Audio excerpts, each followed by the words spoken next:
Hey you, and welcome to this video where I will help you out how to set password on Windows 11. And this is quite simple. What we need to do is we go to Start and click here on Settings. And right now we go to Accounts, and from here we click on Sign In Options.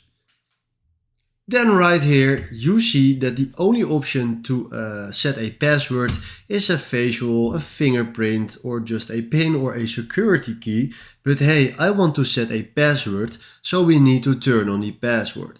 You can do this by turn off the additional settings for improved security. And if we click on this and now click on Accounts again, go to Sign In Options, you can see just right here that you can add a password.